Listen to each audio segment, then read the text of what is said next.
Cruzando as Conversas. Oferecimento: Associação dos Oficiais da Brigada Militar e do Corpo de Bombeiros.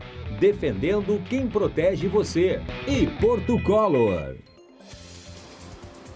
Boa noite, eu sou Guilherme Macalossi e você está acompanhando aqui na RDC TV mais uma edição do Cruzando as Conversas, o seu programa de análise e debates que vai ao ar sempre logo após o Dois Toques.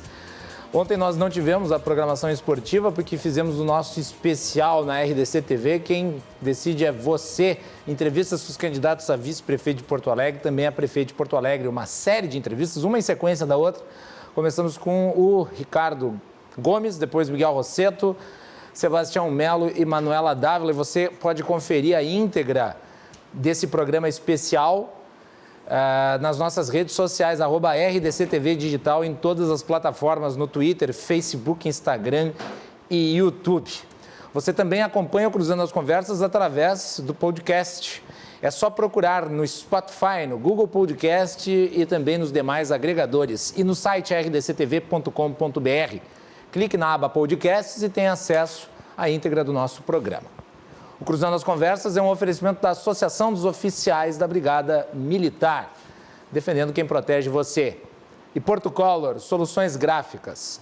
A Porto Color atende pelo WhatsApp e você pode ter os serviços da Porto Color na sua casa. Antes de introduzir os meus convidados e falar sobre os assuntos principais, eu não posso deixar de comentar sobre a morte de Diego Maradona.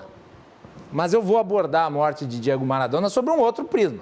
Porque esse não é um programa de esportes. Esse não é um programa de esportes, esse é um programa de política. E, portanto, nós vamos falar da parte da biografia do Diego Maradona relacionada à política. Porque o segredo de aborrecer é dizer tudo, como diria Voltaire, né? E no Brasil, nós temos o triste hábito de criar totens. O sujeito morre e daí ele se torna um santo. Ele morre e daí ele se transforma numa espécie de tábua de salvação. Lamento, antes de qualquer coisa, a morte precoce de Diego Maradona, que foi uma pessoa muito infeliz, me parece. Apesar do sucesso, apesar do estrelato, apesar da fama, não me parece que tenha sido uma pessoa que se encontrou na sua vida. E talvez isso tenha sido relativo também ao seu histórico. Uma pessoa que acabou sendo vítima das próprias escolhas, do modo de vida, do vício, da dependência química, e por isso lamentamos. Afinal de contas, um ser humano. E claro, vocês ouviram ao longo da programação da RDC TV todos os merecidos préstimos à sua carreira como jogador de futebol, um dos maiores da história. Não há o que se colocar em dúvida. O debate, claro, existe aquela diversidade de pensamento, aquela rivalidade entre os brasileiros e os argentinos dizendo que o Maradona foi o melhor da história, os brasileiros que o Pelé ou qualquer outro jogador. O debate sobre a questão futebolística eu deixo de lado, porque não é a minha área. Eu vou falar rapidamente sobre a parte da história de vida de Diego Maradona que está entrelaçada com a política, porque nos últimos 20 anos ele se notabilizou mais pela militância política do que pelo futebol.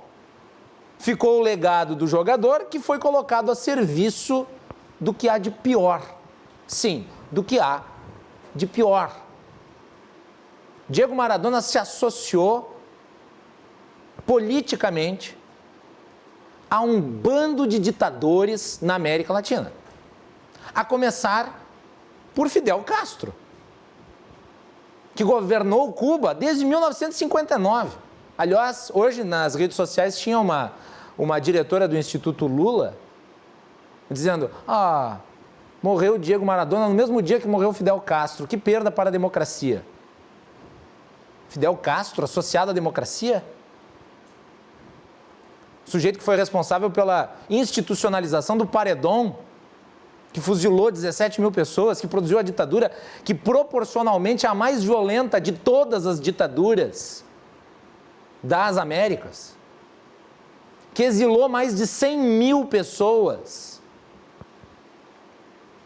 na Flórida e em outros países, que é responsável por perseguições até hoje. O modo de agir da ditadura cubana continua sendo de 1959, maquiado pelo politicamente correto, né? E foi a este regime que o Diego Maradona esteve profundamente associado. Vou colocar nas imagens aí na tela as fotos do Diego Maradona com o Fidel Castro, aí ele tatuando Che Guevara, que foi gerente de um campo de concentração em Cuba. É só lembrar a história, o presídio de La Cabana. Aí ele mostrando a sua tatuagem, eu peço que tire só o GC para mostrar a tatuagem que ele tinha feito na sua perna. Volta a foto anterior. Ali, o GC com a tatuagem do Fidel Castro na sua perna, muito orgulhoso, né? Mostrando para o facínora o préstimo que lhe havia feito. E, por fim, mais recentemente, também associado ao ditador, sim, ditador Hugo Chávez. Então, nós temos aqui um sujeito que fez fama e fortuna dentro dos gramados, ganhou status político gigantesco e se transformou em cheerleader, se transformou em garoto propaganda das causas sanguinárias. Sim, das causas sanguinárias. Por fim, além desses personagens, ele também era um militante peronista. E quem conhece a história do peronismo na Argentina sabe que o peronismo tirou a Argentina dos países mais desenvolvidos e transformou a Argentina num tango triste, que até hoje não conseguiu se recuperar. Desde Domingos Perón, até mais recentemente com o casal Kirchner, do qual o Diego Maradona também era muito amigo. Então, se nós podemos resumir a biografia de Diego Maradona na sua completude, porque se exaltou o lado futebolístico do personagem, trazendo para junto do lado futebolístico o lado político, o lado militante, nós podemos resumir da seguinte maneira: era um gênio nos gramados e um idiota na política. Muito bem, é isto. E no programa de hoje, nós vamos ter aqui a participação do deputado estadual Rodrigo Maroni, que foi candidato a prefeito de Porto Alegre. Rodrigo Maroni, bem-vindo, boa noite. Boa noite, Macalossi, satisfação estar falando com vocês, né? Eu terminaria ali a tua frase, adorei ela, porque eu acho que o mundo é cheio de idiotas. Então, na verdade, o comum é ser idiota, né? Então, acho que é uma reflexão a se fazer. Eu vejo na política, hoje eu até falava com um conhecido meu, né? Fiz essa camiseta aqui, ó, em homenagem às feministas. A Frida, né? Frida Kahlo. Isso. Que namorou com um filósofo de esquerda, Sartre. Exatamente. A Frida está aqui e eu fiz a homenagem a ela, né? Como uma homenagem a todas as mulheres feministas. Essa é a minha homenagem às feministas, que eu não considero no mesmo padrão de defesa das mulheres. O mundo está muito militante, viu, Macalossi? Então eu acho, hoje em dia, qualquer idiota tem opinião política. Essa é a verdade, né? E Maradona que eu digo. nas redes sociais está cheio de especialista que nunca leu um livro, entende? E lamentavelmente isso está demonstrado na nossa democracia, que ainda é o que é possível, mas ainda é muito frágil. Mas eu fico muito feliz de estar aqui novamente falando contigo, que é um cara que quero fazer uma manifestação e não tem nenhuma relação, além do que estamos se conhecendo aqui. Mas a RDC-TV, também não sou patrocinado, tá? Não estou fazendo. É o único local que eu vou e que eu conversei sobre como eu queria falar. Pode me achar um asqueroso, como tem muita gente, mas que me permitiu falar exatamente o que eu queria em todos os momentos. Mas então, foi cobrado. A gente te questionou. E tu falou... Não, a resposta é que cobrado, contrariado, xingado. Se tiver um jornalista que me contraria e me queime, não há problema. Eu acho que é da vida pública, né? Quem quer se expor a uma vida pública, seja um advogado, seja um jornalista, seja um político, né? Ele tem que saber ser contrariado, questionado, indagado, criticado, caluniado, até caluniado. Daqui a pouco eu estou num debate, vai ter gente que vai me caluniar e eu tenho direito de me defender. Então, Mas eu acho que essa autonomia é o que interessa, né? Eu estava comentando sobre esse meu amigo só brevemente, e ele me perguntou se eu virei de direita, se eu sou um reacionário, porque é um discurso todo muito militante, né? E eu estava explicando para ele que a minha visão ela é muito mais profunda do que representa o debate público, né? Eu acho que o debate eleitoral ele é extremamente raso, feito por muitos idiotas, na sua maioria por muitos idiotas, né? Os candidatos totalmente direcionados. Teve gente que achou que eu tinha ganhado dinheiro, que eu tinha ajeitado minha vida depois dessa eleição, né? Que eu tinha sido contratado para entrar nessa campanha com o interesse de alguém, ou tinha algum cargo que eu poderia ganhar depois e tal. Quero dizer que a própria vida vai tratar. Eu só simplesmente o que eu acho que é um debate raso e idiota, né? Eu vou sempre questionar. E eu, nessa eleição, fui justamente para, em todos os momentos, muito franco. Quero reafirmar que tudo que eu falei, até hoje está dando repercussão. Ontem eu dei uma entrevista para o jornal, um jornal que é o online, aquele Cidade Online, né? E eles me perguntavam, em nenhum momento eu menti. Não que a gente não minta, né? Eu sempre digo, por exemplo, se tu me perguntar assim, Macalossi, como é que foi teu dia? Tu vai dizer bom, ou como é que... O Clodovil tem uma frase sobre isso. Clodovil Hernandes, ele diz assim, sabe o que é um chato? Chato é a pessoa que tu pergunta como é que foi o dia dela e ela diz como é que foi o dia dela. Exatamente. Ou tipo assim, uma pessoa gorda chega e diz, tô emagrecido, tu não vai avacalhar, né? Mas eu, sinceramente, eu falo no que eu acredito, assim. Então, eu também minto. Quero dizer, para essas pessoas gordas, ou pessoas magras, ou pessoas, que algumas pessoas mentem para mim, eu sei que eu sou gordo, né? Não tem, mas eu sei que tem toda uma delicadeza de linguagem, as pessoas hoje se agridem. Eu vejo assim, se tu daqui a pouco falar, por exemplo, uma mulher assim, olha, tu é uma pessoa mais ouvinte, tu tem a capacidade de ser tolerante, ela é submissa. Porque as pessoas escutam hoje sem tu falar. Então, assim, elas estão condicionadas. Se tu chegar para mim e dizer assim, Macalossi, se eu não disser que o azul teu é o meu azul, já é uma agressão, tu já tem... Então, assim, eu não estou disposto a fazer isso. E, infelizmente, no debate público eu tive que ser, eu diria assim, cerceado, né? Muitas vezes durante o período eleitoral, né? Porque veio gente questionar exatamente sobre isso. Não dá para falar tudo, porque se sentem agredidas por uma opinião. Não estou nem querendo te convencer, meu amigo. Se tu te sente agredido, não vota em mim. Me acho asqueroso, faz campanha contra mim. Mas não pode ser que a minha opinião te agrida por eu tê-la, né? Muito bem, feita a introdução do deputado estadual Rodrigo Maroni, ex-candidato a prefeito de Porto Alegre, estão aqui também no programa. Nosso parceiro Guilherme Colim, advogado, bem-vindo. Prazer recebê-lo. Muito obrigado pelo convite, Macalossi. Um prazer estar aqui mais uma vez. Muito bem. Quem também participa do programa hoje pela primeira vez aqui no Cruzando as Conversas, nosso querido Vilmar Govinatsky, advogado, empresário também, participante do programa Atividade. Vilmar, querido, prazer recebê-lo. Boa noite. Uma honra enorme estar aqui na bancada, dividindo aqui com o Maroni, com o Guilherme e principalmente sob teu comando, viu? Um grande amigo, pessoa muito legal. Muito bem, eu não esqueço da vez em que estivemos juntos lá em Caxias do Sul, uma palestra que eu fui xingado por um telespectador da palestra porque eu havia falado sobre os méritos políticos do Lula. Não fui bem compreendido, né, Vilmar? Mas acontece isso. Uma pessoa lá que não entendeu o teu recado. Não entendeu. Vilmar, vamos começar por ti. Qual que foi a tua avaliação desse processo eleitoral que nós tivemos no primeiro turno? Bom, para mim foi bastante previsível o processo eleitoral. Primeiro, porque os percentuais que foram levantados pelas nossas pesquisas, tá, eles erraram de novo. Tá? Então, previsível também por causa das pesquisas que sempre erram. E muito engraçado que erram de uma forma estranha, porque é de uma forma sempre voltada para uma direção.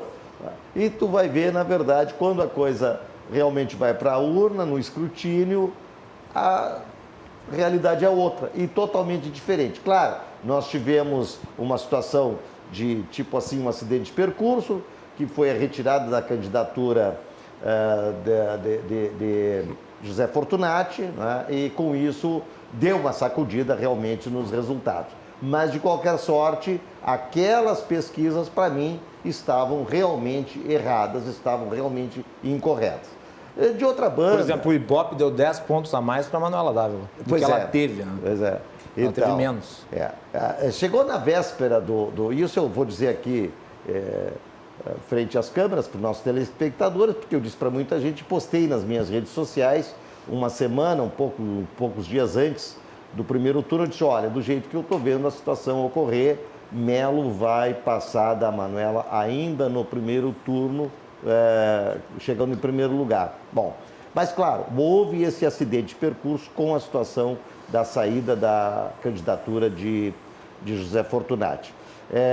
O que eu vejo também na situação do primeiro turno, como avaliação, é que houve realmente uma renovação na Câmara de Vereadores. Para mim, previsível a renovação, tá? Porque, de fato, sempre há uma situação que se diz que deve ser renovado, que aqueles que já estão lá são políticos de carreira e, com isso, deve dar lugar a ideias novas, a pessoas novas, né? A próprias, assim, não digo tendências, mas as situações novas representativas da sociedade, porque o parlamento ele é plural e é representativo. Então, isso aconteceu. Uma coisa que eu achei interessante, isso não previ, não chegou ao meu alcance, foi as mulheres. As mulheres atingiram o número de 11 vereadoras na Câmara. Né? Foi um sucesso, não resta dúvida nenhuma. E mulheres de múltiplas tendências ideológicas. Exatamente. Não existe esse negócio de monopólio de um lado. Não tem monopólio. Não tem monopólio. São mulheres representativas de diversos segmentos da sociedade. E importante isso. Que a Câmara, o Parlamento, ele tem que ser plural, ele tem que ser representativo. 30% de hoje, dos 36 vereadores, são mulheres. Isso me remete ao passado, em 1972, quando a primeira vereadora foi eleita em Porto Alegre, a nossa querida Dercy Furtado, né, que foi eleita a primeira vereadora e não tinha banheiro para mulher na Câmara de Vereadores. Então isso foi se acentuando. Hoje nós temos mais representatividade no parlamento. Aliás, temos mais representatividade das mulheres em vários segmentos da sociedade, inclusive no setor privado, com muito sucesso. Tá? A situação também que se põe, só para concluir aqui, da previsão do primeiro turno, houve candidatos que eu pensei que iriam ter maior sucesso nas urnas. Tá? Não vou citar nome para não melindrar ninguém, mas eu só vou dizer que alguns candidatos, até porque se identificaram mais à direita, ou mais isso, ou mais aquilo, né? Eu imaginei que teriam maior sucesso. E fizeram um número muito pequeno, um percentual, um número muito pequeno de votos. Né? De resto, né, a esquerda manteve o seu percentual que imaginei que iria manter, né? O seu percentual que imaginei que iria manter. Pensei que o atual prefeito de Porto Alegre fosse ter um resultado mais significativo, mas sentia que a rejeição em relação a algumas medidas que ele havia tomado durante o seu mandato, de falta de comunicação, de falta de diálogo, de falta de entendimento com os vereadores e com a própria sociedade, de fato demonstraram que essa rejeição ela se manifestou no voto. Muito bem. Colinho, tu esteve aqui semana passada junto com o Gustavo Paim, que foi também um dos que concorreram aí. Esse ponto que o Vilmar traz em relação às pesquisas eleitorais. Tem muita gente que diz que pesquisas eleitorais deveriam ser proibidas durante o período da eleição. Eu não disse isso. Como é que... Não disse que eu falei. Não, se muitas pessoas defendem. Sim. Qual que é a tua posição? Tu defende isso? O Vilmar, por exemplo, defende. Eu defendo, desculpa, Guilherme, só me permite um pequeno... Eu defendo que pesquisas devem ser proibidas, não importa se as pesquisas forem sérias, bem feitas, com todos os cálculos estatísticos, toda a técnica estatística. A pesquisa, de qualquer sorte, ela passa a ser tendenciosa. Por uma razão muito simples. Ninguém quer votar em perdedor, ninguém quer apostar em perdedor. Muito bem. Esse é o ponto. Quer dizer, tem muita gente que defende isso. Como é que tu avalia? Eu não tenho opinião formada sobre a proibição das pesquisas, mas que elas influenciam. Eu vou dar uma viajada, eu gosto de chegar aqui na RDC TV e viajar um pouquinho. E posso falar um pouco do caso do Maradona e dos ditadores? Está livre para falar sobre o que quiser. Existe, eu vejo um fascínio das pessoas pelo absurdo. Não vamos falar do Maradona por 30 segundos. Vamos falar do fascínio, por exemplo, que o famoso assassino Charles Manson desempenhou, desenvolveu, produziu junto a muitas pessoas. Existe um videoclipe do Guns N' Roses com o seu vocalista com uma camiseta com o Charles Manson na frente. O que é isso? É o fascínio do absurdo. Então, eu vou ali, pratico atos absurdos e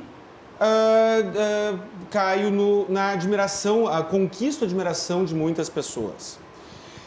O que eu digo com isso? Não é racional. O processo decisório do ser humano não é racional. Eu vi uma foto da Cameron Diaz com uma bolsa com a face do nosso camarada Che Guevara bordado. Né? É o cúmulo da incoerência. Né? A Cameron Diaz, uma atriz hollywoodiana, com uma bolsa com a cara do Che Guevara. E me parece que se o Che Guevara vivo fosse, por mais fascínora que ele seja, ele não se identificaria com o estilo de vida da Cameron Diaz. Pelo menos não se identificaria teoricamente.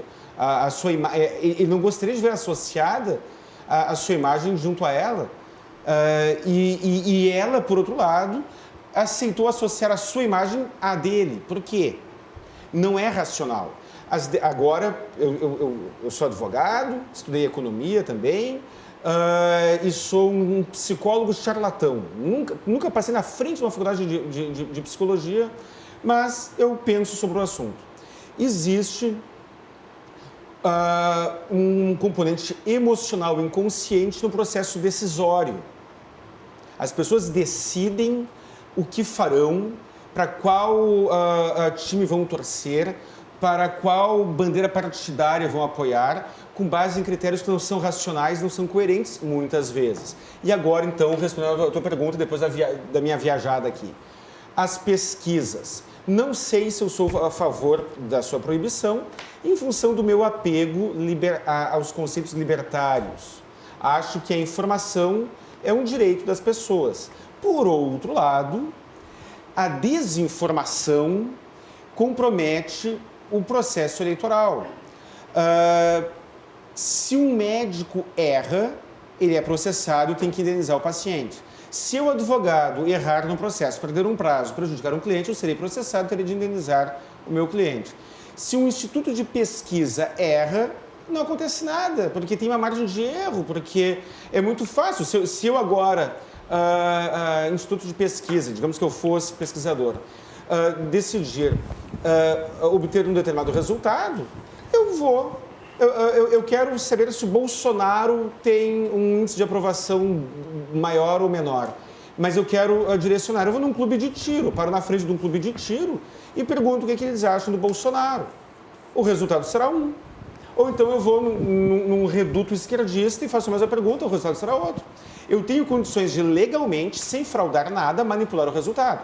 E aquele resultado manipulado, que Instituto de Pesquisa... Ainda mais quando se trabalha as margens de erro. Ainda mais, que é uma margem de erro que me parece que entra na conta, né?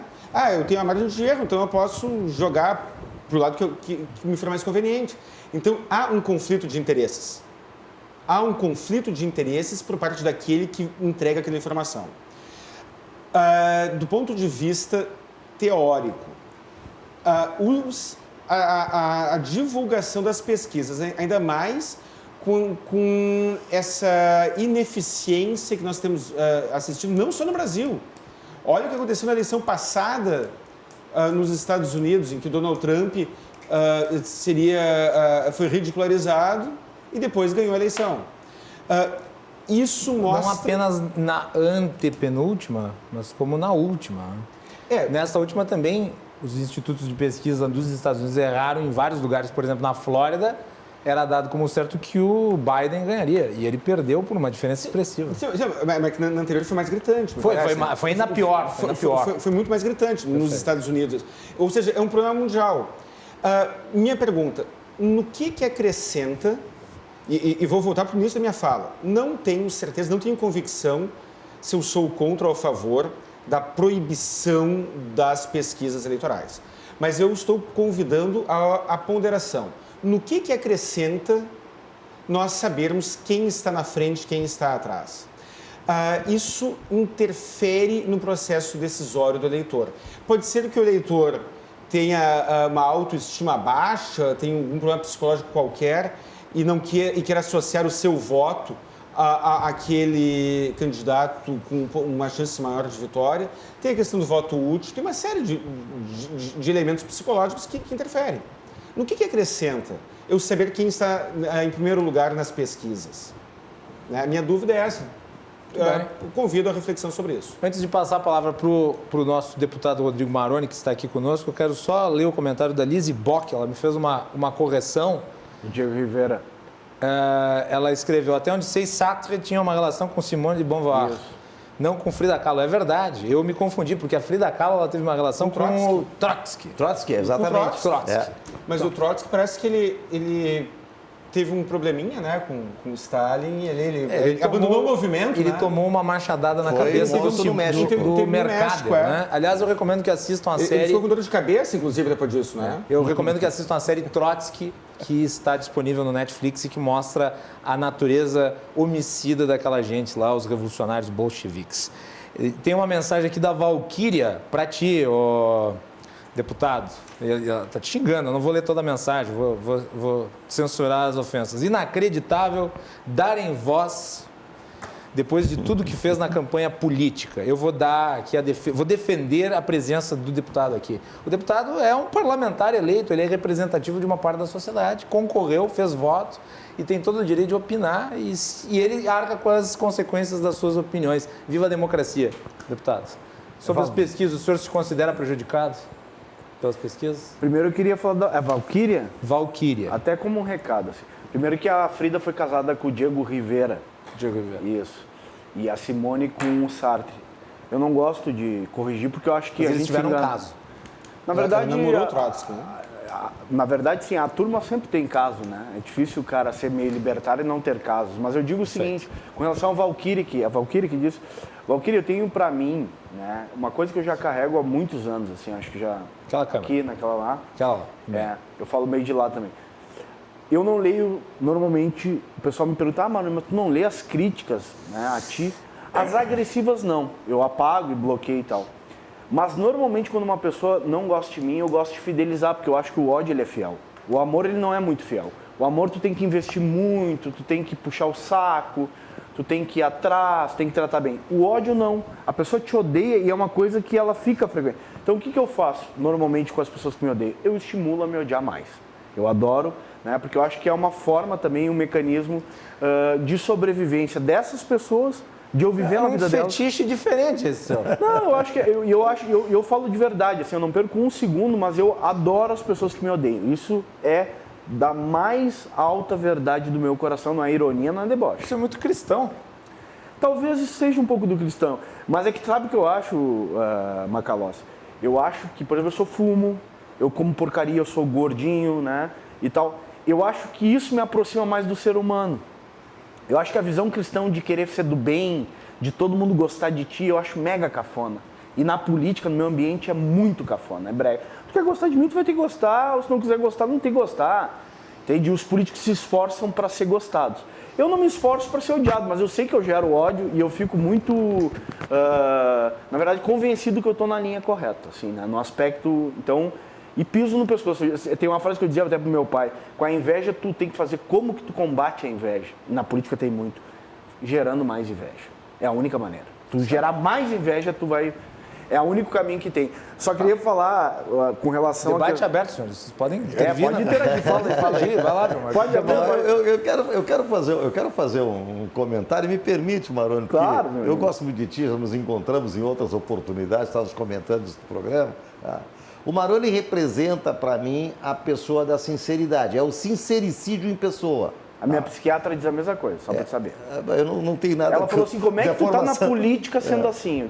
Exatamente. E isso, na política, é um predicado. Isso é realmente uma situação louvável. Porque a política é dar o tapinha nas costas, é aquela bajulação que a gente sabe que é totalmente falsa, e que depois vem a cilada, vem a facada por trás. Pois o Maroni diminuindo representa... um pouco, tá diminuindo um pouco, né? Aquela falsidade escrachada tá um pouco... Não sei, Guilherme. Diminuindo um pouco, não diminuindo muito. Talvez, né? mas nem tanto, tá? Eu já transito na política e sei como é que funcionam as coisas. O Maroni é o sincericídio. E essa situação do politicamente correto, isso sim, Guilherme Macalossi.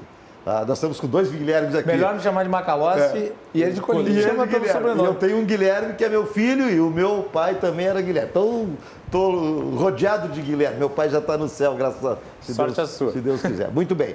Então, o que eu quero dizer é o seguinte, tá? Essa situação do politicamente correto, tá?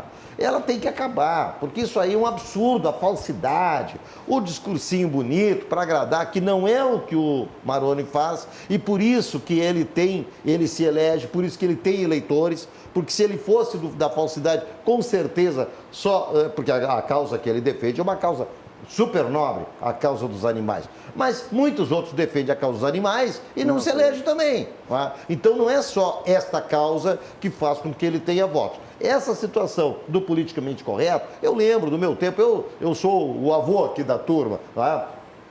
Que a gente chamava todo mundo de apelido, a gente dizia isso, dizia aquilo, não sei o que, tal. E quem é que tinha mais relação de amigo? Era quem era mais puro, quem dizia as coisas com mais sinceridade, com mais autenticidade, não é? Quem defendia o amigo, quem, entendeu? Na hora da briga partia para cima do cara que era covarde, mas era assim que funcionava. Hoje não pode tocar em mais ninguém, não pode fazer mais nada. Agora a Maria fez um comentário, Sim. Fez um comentário sobre isso.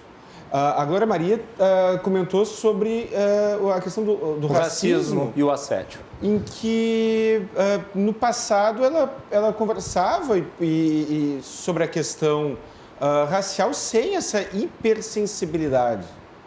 E agora parece que está todo mundo com os nervos à flor da pele. Sabes, Guilherme, os meus maiores amigos de infância eram negros. Meus maiores amigos de infância.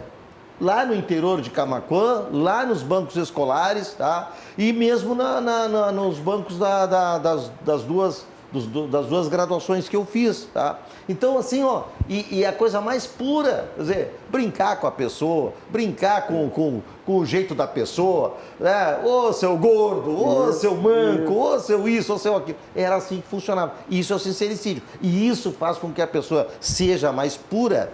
E ao ser mais pura, ela é mais querida. Mas tem gente que não gosta? Tem gente que não gosta. Deixa eles pra lá. Tem muito mais gente que gosta. Mas sabe o que eu Maroni, depois não esqueça de me responder se você achou que você foi prejudicado pelas pesquisas. Não, eu acho não seguinte, esqueci. Eu fiz não duas, vai fugir da pauta. Eu fiz uma vez... Eu sei que tu gosta de responder do jeito que tu quer, mas eu gosto de ser respondido. Eu fiz uma vez 11.770 votos para vereador e a outra vez eu fiz 10.000 e alguma coisa. O Lopes ali tem os números mais precisos. Voto. Tá? Para deputado em Porto Alegre. Aí tu me pergunta o seguinte, eu sou óbvio, como um sincericida, eu inclusive, durante entrevistas e debates, teve a pesquisa. E eu falava que não é porque eu estava mal nas pesquisas que eu achava que elas estavam todas erradas.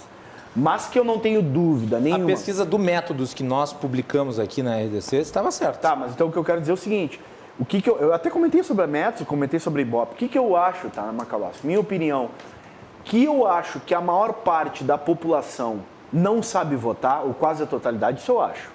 Que a maior parte da população, falei durante o debate, vota por questões emocionais, eu acho. Por inclinações de vitória, por ausência de capacidade de encarar a frustração. Imagina, as pessoas não conseguem resolver o seu casamento. Elas não conseguem resolver o seu emprego do seu filho. Pagar a faculdade da filha, e elas acham que na política vai resolver tudo. Então essa pessoa, na prática, ela vota por qualquer coisa, publicitária. Tem inclusive campanhas que se guia, que avalia o que vai botar no outro dia da campanha para ter voto. Então tira totalmente a capacidade do indivíduo analisar. Ele vai dizer o que tu queria ouvir ontem. Então, na verdade, é óbvio que a pesquisa... Você acha que o teu comportamento gera um estranhamento no eleitorado que não está acostumado meu comportamento é natural que num debate novo, porque eu era um cara relativamente desconhecido, não tem nenhum problema. Eu era um deputado, mas assim, para o debate público mesmo de prefeito, que a gente conseguiu colocar opiniões para além da causa animal, as pessoas que me conheciam nos colégios, nos debates, já sabem, que me conhecem há 10, 15 anos, a minha esposa, o meu chefe de gabinete, as pessoas que convivem comigo. Mas o debate público foi a primeira vez. Eu acho E eu tenho essa impressão, quero que a gente possa marcar para a Valquíria não me ver mais, mas daqui 10 anos tu me chamar. Eu normalmente sou entendido o que eu falo, e aí uma pessoa que eu respeito de muita experiência, eu sempre acho que as pessoas de experiência, elas até pela maturidade, pela ausência de ansiedade, elas vão no caminho mais certo, vão no atalho, tá? Eu acho que eu vou ser entendido daqui uns 5, 10 anos o meu discurso. Então eu não tenho preocupação. Se eu tivesse uma preocupação eleitoral, é óbvio que eu não ia ter falado 90%, 99% que eu falei. Eu teria outro tom de voz. Eu teria... Isso que tu falaste... Não teria ido para os debates do jeito que tu ia? Não teria ido para os debates. Eu vou como eu sou, mas eu também te digo uma coisa, viu, Macalossi? Eu falava isso para todo mundo. Se tivesse que me eleger... Foi o último debate, o debate promovido pela RDC... Tá, mas só falar uma coisa. Se eu tivesse que me eleger prefeito, presidente da República, tendo que ser o que eu não fosse, eu prefiro perder e ficar com 0,5% o resto da minha vida falando a verdade. Porque eu sou um cara que eu faço a conciliação comigo. O que responde pra mim, que tem verdade em mim, pra mim isso é muito mais do que qualquer resultado eleitoral. Eu prefiro então fazer 1.000 votos na próxima, se eu concorresse, ou não concorrer mais, do que eu ter que mentir. Eu não me sentiria bem comigo. Tu me perguntou... Eu ia falar da tua camisa. No dia que tu fosse no debate da RDC com o Lide, tu fosse com uma camisa muito provocativa. Qual camiseta era? A camiseta era, eu vou falar agora o que eu vou discordar do que eu falei antes. Uma coisa assim. Sabe que eu sou um cara... Foi uma provocação, aquilo a todos os demais. Eu vou dizer uma coisa, a minha irmã me indicou ontem, chegou pra mim e disse assim, Rodrigo, tu tinha que fazer camiseta. Pra quem me conhece, sabe o seguinte, isso aqui também não é demagogia, não tô buscando voto, ninguém vai votar em mim a semana que vem. Eu sou um cara de gostos muito baratos, tá? Eu tô de calça de abrigo, não tá aparecendo. Eu já fui muitas vezes para a Câmara de Vereadores de Crocs, tá? De moletom, porque eu gosto. Eu sou um cara gordo, eu gosto de usar cueca bem afogada. Então, é o seguinte, as camisetas, que eu paguei R$30 essa aqui da Frida, mulher do Diego Rivera, e essa também eu quero dizer o que eu disse, eu quero dizer agora o oposto do que eu disse antes. Isso, é isso. Tá? Na verdade, é o seguinte, essa é a verdade. Eu quero dizer agora o oposto do que eu disse antes, porque se fizer sentido amanhã o que eu disse oposto, hoje eu não tenho nenhum problema em dizer. Se eu chegar hoje e dizer uma coisa aqui, alguém vai, mas não, né? Porque assim, ó, no ódio talvez eu reafirme para que as pessoas sigam o ódio. Mas assim, se eu me convencer, eu não tenho nenhuma contradição, que eu acho que é o problema da política. Que é isso, o político ele tem que sustentar a contradição em qualquer situação, porque ele não vai perder uma fatia de votos. Por exemplo, que eu quero dizer aqui que eu estava dizendo, que vocês comentaram, só para concluir. Com relação, por exemplo, à questão das mulheres e do racismo, que eu acho que é um debate que agora está mega eleitoral, mega militante. Eu também acho. Mega militante. Inclusive no aspecto íntimo de tirar a naturalidade das pessoas, tá? Eu me pergunto, por exemplo, cara, eu tive várias namoradas, né? Eu sou casado, a minha mulher, ela é generosa e eu não estou aqui fazendo lobby, mas ela eu teria que fazer lobby porque eu amo ela, né? Mas eu digo o seguinte, a gente se respeita, ela é mulher e eu sou homem, a gente se respeita para funcionar. E se respeita não é que eu sou autoritário, ela me grita, não. A gente tem uma relação de humanos, tá? Como é que eu faço para não gostar de uma mulher, por exemplo, determinada, sem ser machista? No domingo da eleição, eu fui agredida por uma militante de uma campanha, tá? E a mulher veio me xingar. Se eu fico quieto, eu sou machista. Se eu falo no tom dela, eu sou machista. Não tem pra onde correr. Tu não tem. A mesma coisa com racismo. Tu entende? Eu me pergunto o seguinte, sobre essa questão do racismo é muito interessante, né? Como é que eu faço se eu não quero gostar de um negro? Eu posso não gostar de um negro. Eu tive namoradas negras, não é isso que eu não sou racista, eu sou antifascista, eu tô me lixando pro que pense. De verdade. Eu não tô dizendo aqui que eu não sou racista, tá? Pra quem acha que o Maroni é racista, siga achando. Agora eu digo o seguinte, se eu não quero gostar de um negro, se o cara, por exemplo, trabalhou comigo, não vai no horário, me traiu, fez uma maldade pra minha mãe, como é que eu faço pra não gostar dele não ser racista?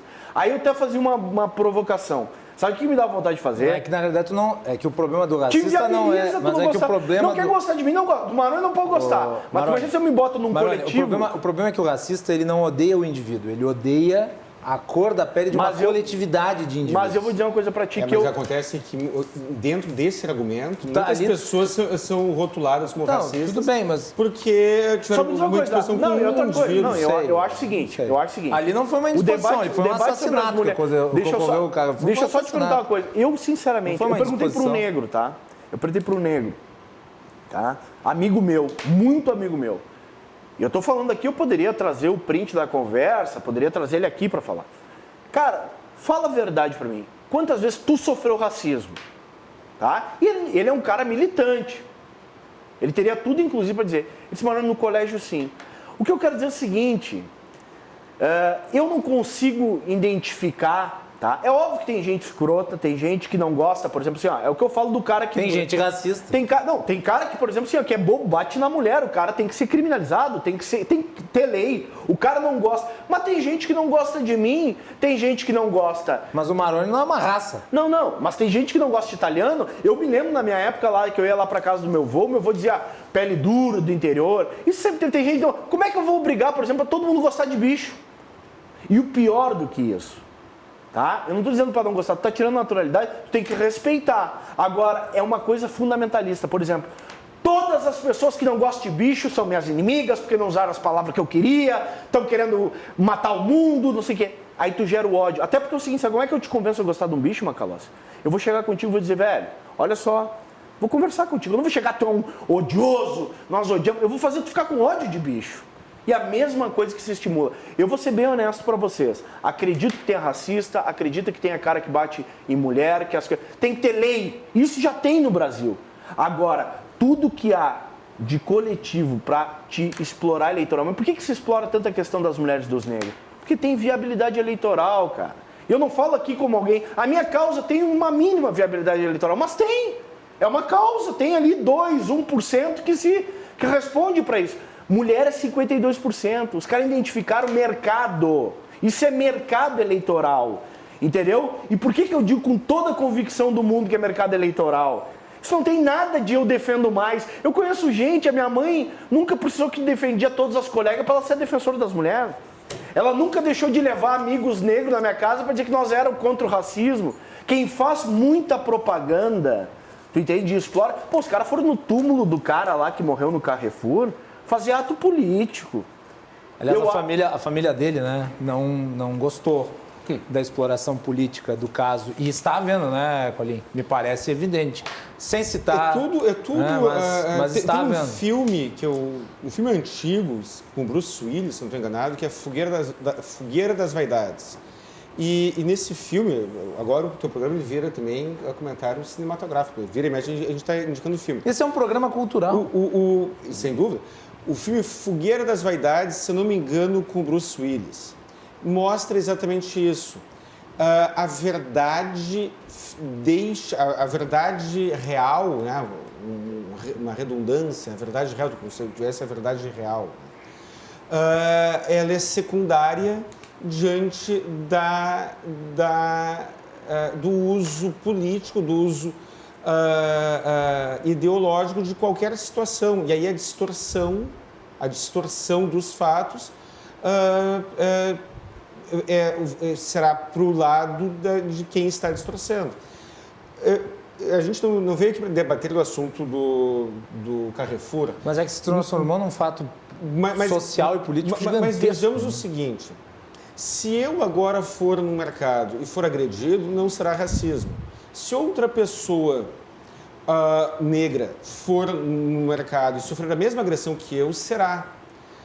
Não é possível presumir que um ato de agressão é vinculado ao necessariamente. Fato. Porque, por exemplo, vamos imaginar que a vítima seja gremista. Vamos imaginar que ele seja evangélico. Então, nós podemos também associar a agressão que ele sofreu com a intolerância religiosa, com o time de futebol. Quando teve um crime na Noruega, na Dinamarca, na Noruega, em que um psicopata foi numa ilha e executou dezenas de pessoas.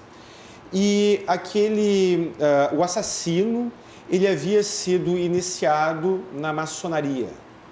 E um jornalista muito mal intencionado, numa entrevista feita com uma determinada pessoa, fez essa associação e o entrevistado respondeu: puxa, eu estava esperando essa pergunta. Então estão associando a psicopatia de um assassino com a orientação filosófica dele. Mas ele provavelmente torce para um time de futebol. Por que tu não associa a psicopatia dele com o time de futebol? Talvez ele seja apreciador de uma determinada cerveja, bem que tu não coloca que foi o assassino apreciador da cerveja tal. E depende, deixa eu só te Ele falar. não faz com tudo. Eu só queria comentar uma coisa que me gerou muita atenção, viu? Por exemplo, não basta também ser negro.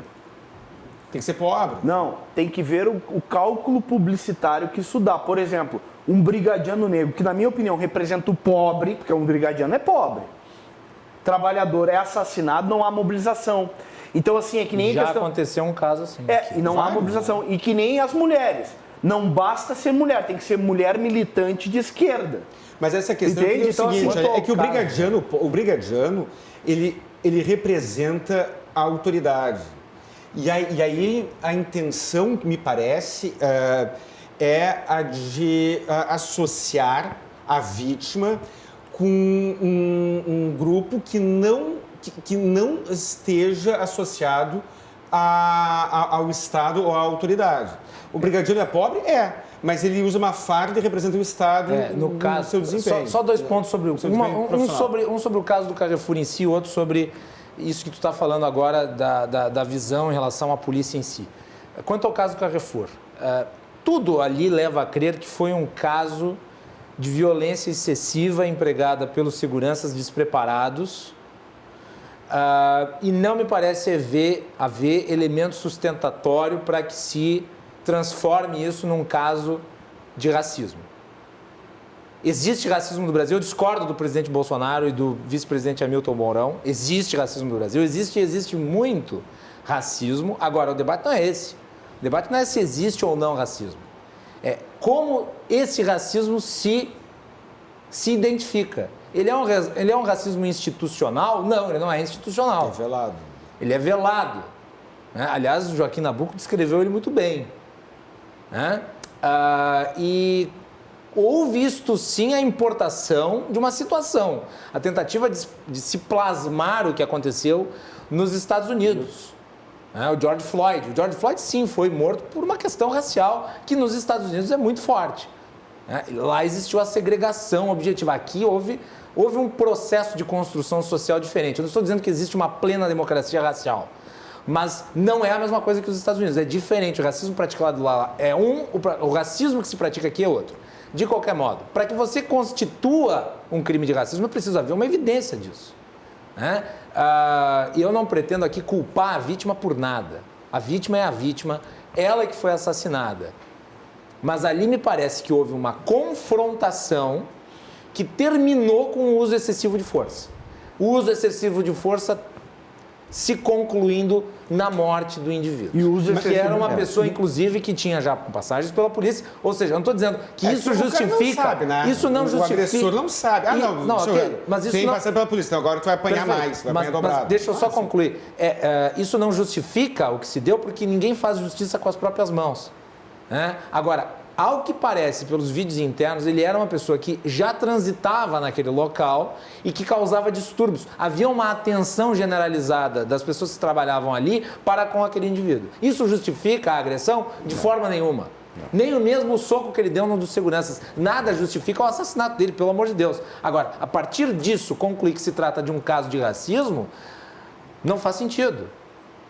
E quanto a isso que tu falasse, sobre a polícia e a morte de uma... Houve até uma morte de uma policial ano passado. Foi um caso horrível. Eu comentei aqui no programa. Eu, infelizmente, não lembro o nome da policial. Lamento muito por não lembrar. Marilene. Ela morreu e a comoção foi menor. A comoção devia ser igual, porque afinal de contas... Mas é uma mulher negra. Negra e brigadiana. Só que acontece o seguinte, existe... É que tem a ideologização de quem morre. Só que o problema é este, né? O fato de ela pertencer à polícia... Desqualifica ela... Tira o pedigree ideológico. Pedigree ideológico. No seguinte sentido, a polícia é vista como um instrumento opressivo. Segundo a visão de mundo de alguns. E por ser este elemento opressivo contra os pobres, porque é essa visão antropológica de esquerda em relação à polícia, ela é um instrumento da oligarquia, das elites, contra os pobres, a individualidade da negra policial é descaracterizada em nome da abstração ideológica coletiva sobre a polícia. Eu considero essa questão da discriminação racial uma discussão que, para mim, não me convence como discriminação racial.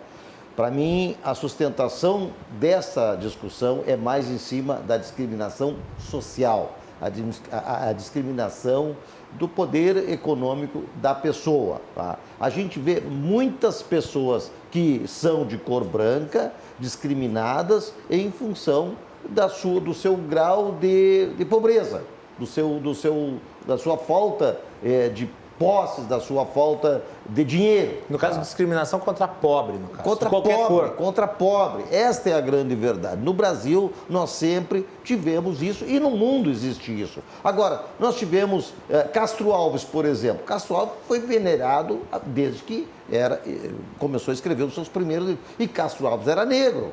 Tá? E alguém discriminou Castro Alves? Não, Castro Alves até pode ter sido, sei lá, entendeu? Naquela época que era realmente, na época, bem de racismo mesmo arraigado. O que existe agora com a situação do negro, em especial? É que o negro foi escravo até 1888, ou seja, pouco mais de um século, pouco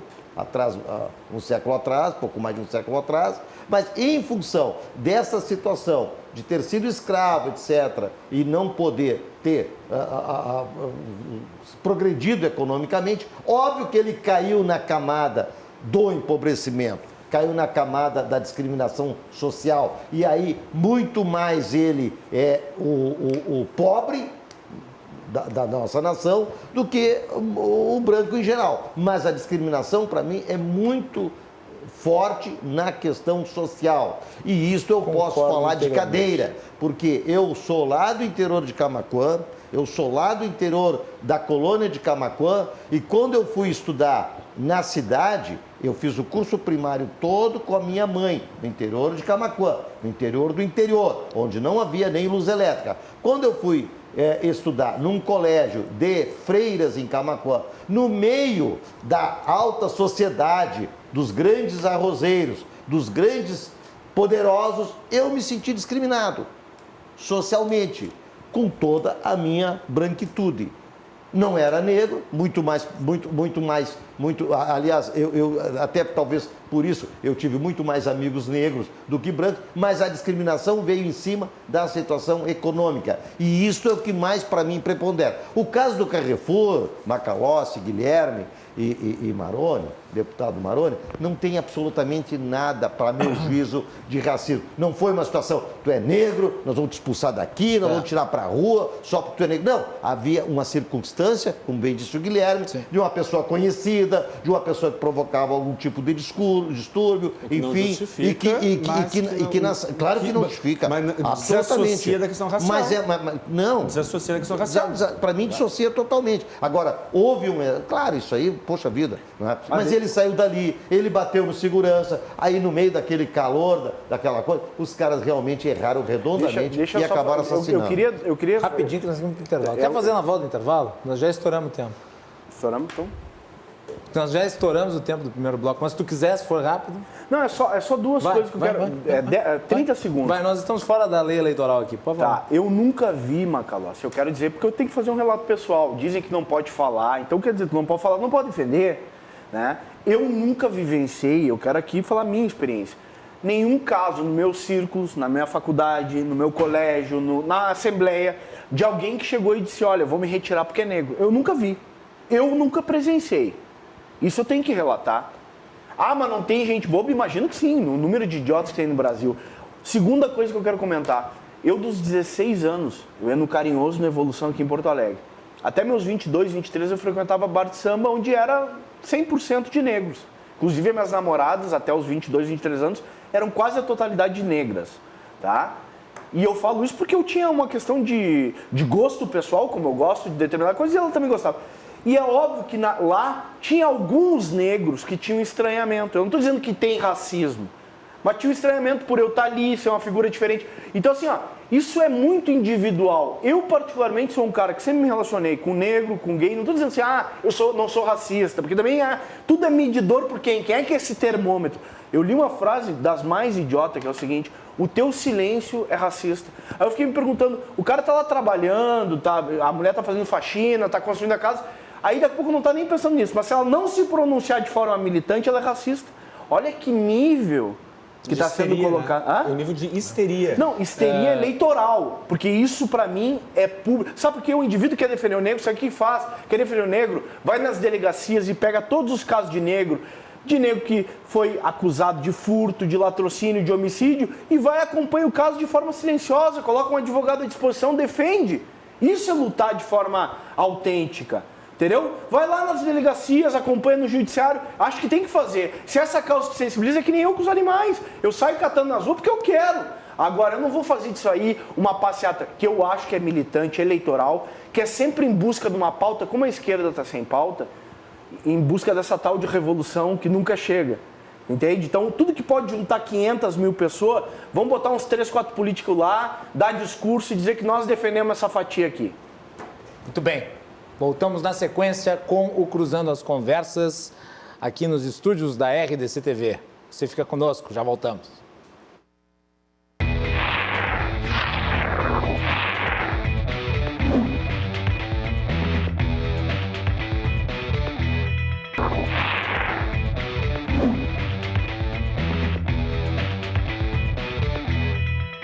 Estamos de volta aqui neste Cruzando as Conversas de hoje, que recebe o deputado estadual Rodrigo Maroni, o advogado Guilherme Colim e também o advogado empresário Vilmar Govinatsky.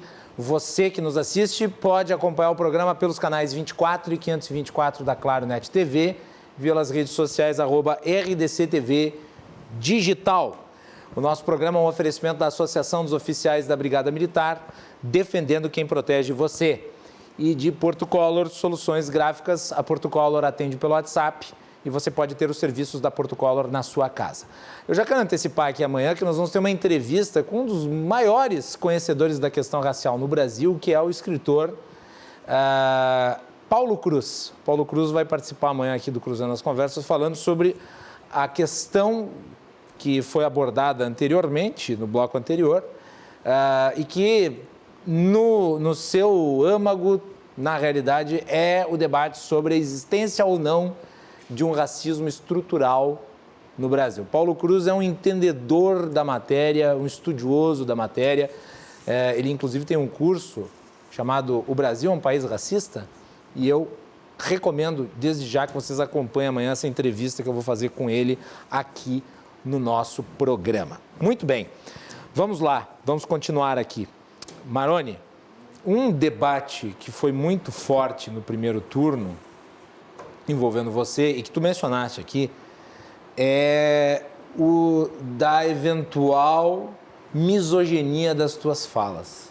Tu fosses acusado de ser misógino, de ser preconceituoso com as mulheres, pelas críticas, inclusive algumas até tratando de questões que poderiam ser consideradas pessoais, com uma das candidatas.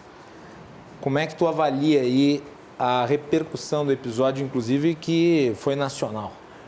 Uma coisa é uma mulher apanhar, a gente está falando aqui, e é óbvio que você tem que ter lei. O indivíduo tem que ser preso, tem que ser condenado, tá? E eu acho o seguinte, minha opinião, quem entende de mulher, como de qualquer assunto, é quem gosta de mulher. Feminista não entende de mulher, eu entendo mais do que as feministas de mulher, porque eu gosto. Eu a vida toda me preparei para me relacionar, para tratar, tu entende? Eu acho que feminista gosta delas mesmas, da vaidade delas, e não representa a totalidade das mulheres. Falaram sobre essa questão de misoginia. Uma mulher, mas Maroni, olha só, mas Maroni, tu quer arrancar, eu não quero arrancar ninguém de nada. Tu quer ser deputada, prefeita, governadora, eu também quero que tenha mulheres. Tu quer ser jogador de futebol, tu vai quebrar o pé, pode ser, como um homem. Tu quer trabalhar de pedreiro, eu vou adorar. Assim como se o indivíduo quiser fazer balé, eu vou achar legal. Eu sou um cara totalmente... Eu, com 14 anos, pedi pra minha mãe pra fazer balé, Macolácio. A minha mãe é professora de balé. Tá, então, se você quiser, pode então, se matricular na escola dela. E por isso eu tinha uma inclinação homossexual. Eu não acho isso. Eu acho que a natureza humana tem coisas que a gente tem algumas predisposições individuais, mas isso não tem significado. Eu não sou um cara que busca significado. Acho que cada um tem o seu. Agora, daí... Há mulheres que vão pro debate público numa campanha e não querem ser questionado que isso é machismo. Daí tu te toca pro coletivo. Eu digo o seguinte, a Val, mais uma vez vou fazer uma homenagem pra Val, trabalha lá em casa. Sai 6 da manhã, trabalha em 10 casas, ela ajuda o marido, ela cria 3 filhos e tal. Ela é muito mais empoderada como mulher do que qualquer uma do que faz debate público. Por exemplo, quando a gente tá não numa se mesa... sente vamos lá, intimidada. a gente tá num debate assim, tal. Aí tem uma feminista, digamos, aqui. Ela vai se sentir ofendida se eu a interromper como eu lhe interrompi. Isso. Eu lhe interromper é uma coisa normal no debate. Isso. Agora, para a feminista, ela vai achar que eu Isso. quero um mansturrupting. Isso. Eu acho que é eu isso? acho que essas feministas, sabe o que acontece? Eu posso ser interrompido, você Não, pode ser é que interrompido. eu Eu só acho me interrompeu Eu agora. acho o seguinte, ó, tu não pode incoerência achar, tu total. não pode achar uma forma de intitulação, na minha opinião, essas feministas fazem isso, tá? Uma forma de intitulação para ti simplesmente estar protegido no coletivo, então eu corro pro coletivo quando eu me sinto ameaçado. Tipo assim, ó, pessoal, se contrariar o Maroni, os animais, todo mundo aqui, os animais, tá contra ti. Isso é uma opinião que tu tá contra os animais, tu tá contra o Maroni, pô. Tá entendendo? E outra coisa, é pra dar liberdade pra tudo ser naturalizado. Tipo assim, eu sou frágil, Considera eu um sou clubinho vítima. ideológico. Hã? Tu considera um Não, clubinho eu ideológico. acho o seguinte, o clubinho eleitoral. Tu entendeu? Porque é o seguinte, ó, elas questionam tanto a igreja evangélica, que o nosso colega aqui de debate falou. A igreja evangélica, por exemplo, é um terror para as feministas, né? Representa. Eu acho, quero dizer o seguinte, Tem muita mulher evangélica. acho que Não feminista, né? Tá, mas olha não aqui, ó. feminista militante. Mas aqui, ó, elas questionam tanto a igreja evangélica e eu acho o feminismo uma igreja do mal, de criminalizar as relações. Eu acho, por exemplo, os evangélicos menos moralistas do que as feministas. Menos moralista. O evangélico, tu critica, eu tenho colegas que me casaram. Eu sou ateu, quero dizer aqui. Respeito todas as religiões, mas sou Tu ateu. acredita em tudo, menos em Deus. Não, eu acredito em Deus, tá? Acho que a gente morre aqui mesmo. E vou dizer uma coisa pra ti, mas fui casar com 3 evangélicos, escrevi textos contra evangélicos, as igrejas, os dízimos. As feministas fazem dízimos, há partidos de esquerda que fazem dízimo, só que não aceita a crítica como os evangélicos. Os evangélicos são menos moralistas. Outra coisa, a gente falava de sexo. Eu acho que uma evangélica entende mais de sexo do que uma feminista. Eu tenho certeza que uma evangélica entende mais de sexo do que uma feminista. Não de falar, de propagandear, porque isso é tudo publicitário, é tudo marketing, tá? Eu estou dizendo de executar, de estar bem consigo, até porque eu vejo que essas mulheres estão sempre fervendo. Eu vou falar com a Fernanda Melchiona, que eu posso falar porque ela não está no debate. A Fernanda está sempre aqui, ó, é dedinho, riste, ela está sempre acelerada. Se tu tocar nela, é capaz de ela te queimar, tu entende? E eu digo aqui com toda a franqueza do mundo. Tanto, e vou falar assim do quadro, Manuela, Fernanda Melchiona, Luciana Genro, Maria do Rosário, tá? Defender mulher e falar que entende mulher é fácil. Eu quero ver vocês ir morar numa comunidade de um mês e trabalhar, primeiro emprego, pode ser que tenha em algum momento, trabalhar, largar o currículo em algum lugar como uma mulher para saber a realidade. Não na teoria, lá dos altos das... Porque eu acho que essas representam a burguesia também. Acho que essas mulheres, não é... Acho que a campanha mais rica foi da Manuela, isso é público, tá? E a Fernanda Melchiona, que é do socialismo, também gastou 1.400.000, tá? Eles representam os ricos. Então é fácil, de dentro do aconchego da riqueza, tu teorizar sobre um coletivo e te proteger nele. Criar uma igreja onde o Maroni é machista. Então tudo que ele falar... Eu vou dizer uma coisa para você só para finalizar. Sabe o que uma psiquiatra fala, Macalossi? Para qualquer indivíduo que tenha esquizofrenia, que tenha bipolaridade, que tenha qualquer coisa, não rotule as pessoas. Nem o indivíduo com transtorno que foi internado. Porque a pessoa não é todo. Hoje ela pode estar transtornada de bipolaridade. Amanhã pode ser que não. Ninguém é uma coisa... Eu odeio pessoas, eu acho que aí é um bom análise, que se dizem do bem. Essas pessoas que dizem, eu sou do bem e defendo esse coletivo aqui, pode ter certeza que essa pessoa tem algum interesse. Pode ter certeza que é o interesse. No momento que tu diz, ele é machista, tu rotula. Até mesmo o indivíduo, vou dizer aqui, eu falava ontem para minha esposa sobre isso. Até mesmo o indivíduo... que eu acho que tem que ir pra cadeia, que agride uma mulher, agride. Ele tem que ser combatido, ele tem que ser criminalizado, ele tem que ser preso, se for confirmado. Mas até esse indivíduo, daqui a pouco, numa outra relação, ele pode dar certo ou acaba a vida dele. Ele é condenado pro resto da vida. Ele é condenado pro resto da vida, ele não pode ter uma outra postura, com aquela mulher não dá certo. Quantos casais se pegam no pau jovens, adultos, mulher incomoda homem, homem. Aquela relação não fecha às vezes. Isso acontece numa relação de trabalho. Mas em geral, o homem que agride mulher, ele tem uma personalidade que o faz fazer isso. Mas agora eu te digo uma coisa, Macalossi, eu quero perguntar. Vai dar certo ou não? Não, eu acho o seguinte, uma coisa é aquela cultura que se tinha do cara chegar bêbado e dar-lhe pau todo dia na mulher. Hoje em dia tem mulher que enfrenta homem. Tem mulher, eu não estou dizendo que isso tem que ser naturalizado. Eu estou dizendo que, sinceramente, tem que ser debatido de forma franca. Essa mulher que apanha é vítima. Agora, essa que eleitoralmente está há 30 anos, nunca trabalhou, nunca passou no papel de uma mulher, tá?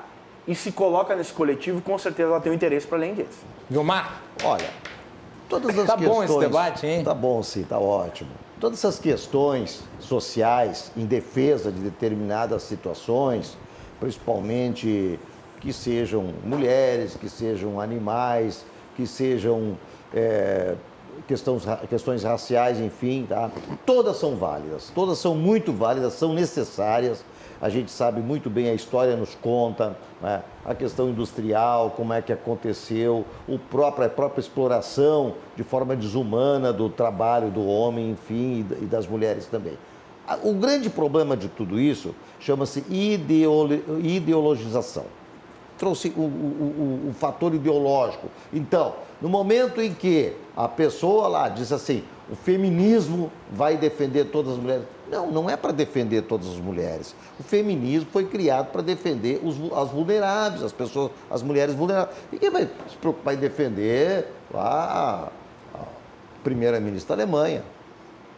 Ela não precisa, ela não é uma pessoa vulnerável. Tem que defender aquela pessoa que realmente o marido chega em casa bêbado, espancada, tem medo de buscar os seus direitos, tem medo de ir na delegacia de polícia. Esse é o verdadeiro feminismo. Feminismo para trazer para as pessoas vulneráveis, as mulheres vulneráveis, a dignidade de vida. Isso que é o que eu chamo de questões sociais que devem ser enfrentadas. O negro que é discriminado, não só por ser negro, muitas vezes por ser pobre, o branco que é discriminado também por ser pobre, a pessoa que tem problema de acessibilidade e não consegue entrar num prédio, por quê? Porque ali tem uma barreira que não deixa ele transpor. Isto é a situação de criar possibilidades para que todos tenham igualdade na sua mobilidade, nos seus direitos,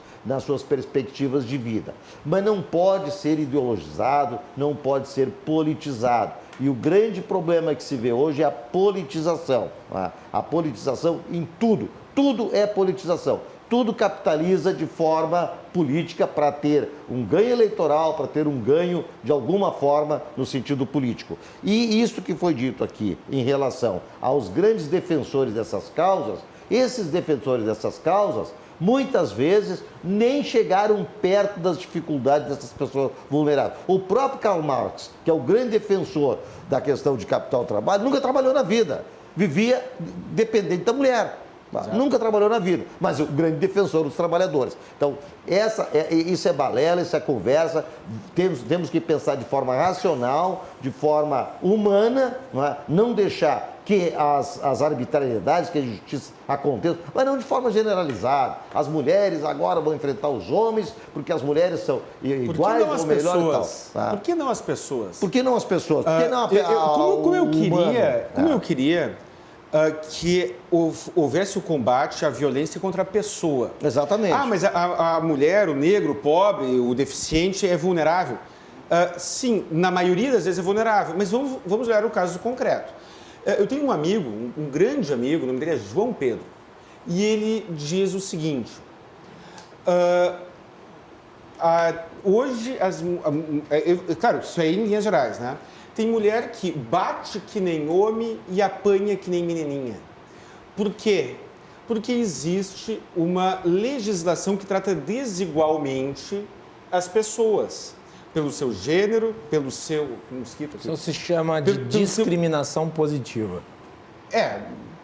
Bom, pode ser. Mas o que acontece? Pelo seu gênero, pela sua orientação sexual, pelo seu grupo étnico, pela sua religião. Beleza. Mas no caso concreto, Tudo bem, na maioria das vezes a mulher é mais vulnerável que o homem. Eu posso concordar com isso. Não, mas às vezes não, quase sempre. As exceções confirmam a regra. Posso concordar com isso. Mas naquele caso concreto, existe uma vulnerabilidade que se aplica ou não. O que acontece? Cada caso é um caso. O que acontece hoje? Existe uma epidemia, por exemplo, estou falando do feminismo, de denunciações caluniosas. Sim, claro. Existe uma epidemia do mau uso das regras de proteção. Porque as regras de proteção não são feitas para a pessoa, são feitas para aquele grupo. Então, existem vários casos. Teve uma notícia recente em que uma mulher, só que o marido filmou, né? O companheiro filmou. Ela provocava, agredia o marido com palavras, ameaçava, começou a se autolesionar, só que o cara filmando, e dizendo, vou te acusar de violência doméstica usando as regras da Lei Maria da Penha. E o cara filmando, a polícia chegou e prendeu ela e não ele. Bom, mas se ele não tivesse filmado... A gente pode citar aqui o caso do Lazer Martins. Do Neymar também. O Neymar. O Neymar também. Macalossi, isso é o desuso, é o uso inadequado Agora, de regras que não deveriam ser para grupos, Macalossi, deveriam ser para a pessoa. a nossa sociedade, tu é cavaleiro. Quero dizer aqui e manifestar o vejo, até pela tua opinião. Eu não acho. Eu vou dizer uma coisa pra vocês. Eu sou cavaleiro. Tu é cavaleiro. Muito obrigado. Eu vejo que tu colocou aqui, não, de uma forma defesa honesta. Mas eu quero dizer o seguinte, eu conheço mulheres extremamente agressivas. Extremamente agressivas, tem que ser falado. Melchior? Não, mulheres que são agressivas. Mas o que é agressivo? Olha É ser tem enfático? tem mulheres, inclusive, que brigam e tem... Mas ser enfático é ser agressivo? Não. Porque nós estamos falando... Não dá para enfático não é ser comparar. agressivo. Não dá para Agressiva comparar que a posição bate, olha política aqui. com agressividade na porrada. Não, a Não, mulher... quando tu desqualifica o teu interlocutor, Não, a mulher, olha aqui, a mulher... Não, mas tu não pode comparar isso com dar um soco, uma burdoada. Existe agressão física, agressão verbal e agressão passiva. A gente não pode também normatizar o comportamento violento dos homens. Eu já tive namoradas, e tenho muitos conhecidos que tiveram namorada, que se botava pra bater, indignada, revoltada, já tive. Quero aqui publicamente dizer, e acho que essa também é uma experiência de muitos brasileiros que tiveram... Então, isso não é ou a mãe, ou a tia, ou a mãe, ou a tia, ou a avó... Isso não é uma coisa assim, falar é contagioso, não pode falar. Maroni. Agora eu só queria fazer duas colocações rapidinho, 30 segundos. Agora não pode nem falar em nome de mulher. Pô, tem lei, tudo isso que tu fala tem lei. O cara estuprou, vai preso. O cara que cometeu injúria racial vai preso. O cara bateu mulher, vai preso. Ponto, tem que ter lei. Agora, estão defendendo que tu não pode nem falar, nem questionar. E eu vou dizer uma coisa, quero anunciar aqui, daqui a alguns anos, por causa de eleitoral, os animais vai ser pauta dessas mesas que hoje defendem mulheres. Sabe por quê? Quanto mais... Daqui a pouco vão estar defendendo tetraplégico. Porque vai ter um nicho de tetraplégico lá. E não pode falar em nome de tetraplégico. Vão estar defendendo mulher cambojana vietnamita. Não pode falar em nome dessa. Tem cara que defende o que o Walter falou, quero aqui falar. O Walter é conhecido. A opinião desses que acusaram o Walter é que ele é um fascista, ele é um burguês, é um direitista e tal, um playboy, né? Que eu também compartilho algumas coisas. Porque ele falou que, na opinião dele, tinha 5 vereadores negros e que, na opinião dele, não tinha qualificação. Pode ser a opinião do cara, tchê. Agora, criminalizaram a opinião do cara. A Fernanda Melchiona passou a eleição inteira dizendo que o Marquesan era playboy. A Manuela passou a eleição inteira falando que o Bolsonaro mata. E isso não há problema. Eu não estou dizendo que mata. Ela pode achar que mata. Ela pode achar que o Marquesan é playboy, mas ele pode achar que os caras não são qualificados. Agora, tu tem que ter o respeito para falar. Não é assim, ó. Se dói em mim... Eu não aguento falar, isso, da verdade, aí não, me protege no coletivo. Aí bota 10 mil, aonde é que nasce, onde é que tem esperança nisso, onde é que tem amor nesses discursos de ódio? E pra finalizar, eu só queria dar um exemplo que eu acho o seguinte, que seria uma boa. Sabe o que eu cheguei a pensar? Uma mulher de periferia, negra, homossexual, tá? Que sofreu todos os preconceitos, o que mais? Perdeu um braço, entendeu? Vamos botar um Joseph Klimber aqui, entendeu? Tudo, entendeu? O que for. Se ela chega pra xingar a Manuela e a Fernanda, como é que se defende? Como é que se defende? Tu vai estar contra a mulher? Não, aí, negra, homossexual? É. Como é que se defende nessa situação? Se vê uma mulher de periferia. Aí, a minha resposta é a seguinte. a defesa nesse cenário que tu criaste, a defesa seria aquela da camiseta lute como uma menina? Vai abraçar? Essa frase para mim ela é totalmente enigmática. Eu até agora não consegui decifrar. Talvez a esfinge lá do Egito consiga decifrar. Lute como uma menina. Lute como uma menina. Tá? Lutar contra quem? Contra os homens? Lutar contra quem? Lutar contra, sei lá, lutar contra as outras mulheres que não se enquadram naquele conceito feminista? Lutar contra quem? E por que como uma menina? O que significa lutar? Então, para mim, assim, essa questão vira só ideologia. Uma ideologia barata, rasteira, tá? Porque não quer dizer nada. Tu está fomentando nas pessoas, nas mulheres, está fomentando um estado de ódio que a mulher bota aquela camiseta e diz, lute contra... Como é lutar? Pegar uma arma, uma faca, xingar? Que tipo de luta é essa? Ou é lutar trabalhando, levantando às 6, 5 da manhã? Essa luta. Fazem? Essa é a verdadeira luta. Eu quero saber o seguinte, lutar é caminhar na rua, ir numa causa coletiva. Tirar a roupa no meio da rua, isso é lutar como uma menina? A Val luta. A Val eu garanto pra vocês que 6 da manhã ela acorda, é essa luta. É essa luta, mas ela luta como mulher, menina, mas ela luta como pessoa humana, como disse o Guilherme aqui. Mas não é essa história, lute como ele. Isso é incitação ao ódio e pior do que isso, é separação. É o que eu vou dizer assim, com todas essa gente gosta de fazer, separar por grupos e por segmentados, segregar, criar ódio, nós contra eles, uns contra os outros e criar essa confusão social. Para quê? Nova ordem. Vamos para o intervalo e voltamos para o último bloco do Cruzando as Conversas de hoje. Vamos falar rapidinho no último bloco sobre algumas pautas que vão entrar em debate na Assembleia Legislativa e perguntar a opinião aí do deputado Rodrigo Maroni, que está aqui conosco. Já voltamos.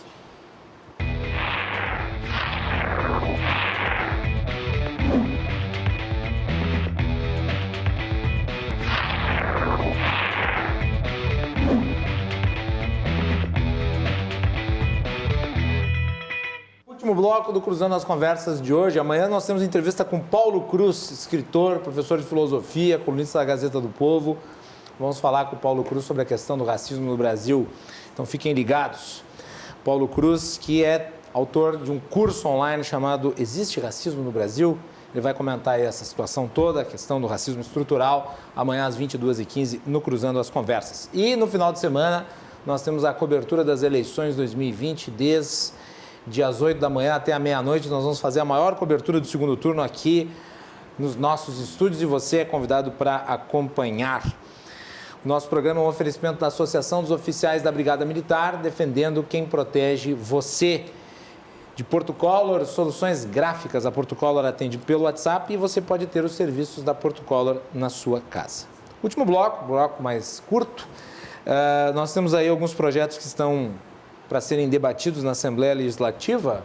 Maroni, a questão envolvendo a alíquota do ICMS, como é que tu vai se posicionar a respeito? O governador quer que a alíquota continue no atual valor para o próximo ano. Vai votar contra? Vai votar a favor? E aí? Eu confesso para ti que eu não pensei ainda, mas a tendência é votar contra. Por quê? Porque eu acho que... Tendência, tu pode mudar de opinião. Posso mudar amanhã. Eu sempre digo isso, né? Eu acho. Afinal de contas, hoje você vai dizer o que você não concordou ontem. Afinal de contas, eu quero dizer amanhã o que eu não disse antes. É, isso aí. Não, eu acho, na verdade, o seguinte, tu mexer em qualquer, ou manter, né? Thiago Rocha Moisés está lhe mandando um abraço. Esqueci o amigo Thiago. Abraço ao Maroni, meu amigo. Lido. Vai lá. Não, eu acho que a gente, na verdade, tem que diminuir essa alíquota, né? E qualquer coisa que vá, de certa forma, manter qualquer tipo de imposto e sempre alto, eu serei contra. Isso por princípio. Eu saí da base do governo por isso, né? Por causa do projeto da reforma tributária. Isso. Saí da base. Anunciei minha retirada. E a PEC do teto de gastos que foi apresentada pela Frente Parlamentar contra os Privilégios? Como é que tá? Já chegou a analisar o projeto? Cheguei a dar uma lida. Eu sou contra também, eu acho que... Vai votar contra? Também vou votar contra. Ou seja, tu é a favor do gasto excessivo do Estado? Não, não sou a favor do gasto excessivo. A PEC de gasto que é do teto, de furar teto, sou contra. Sou contra furar teto salarial. Não, teto de gastos público, teto dos gastos orçamentários, crescimento da despesa do Estado. Não, sou favorável.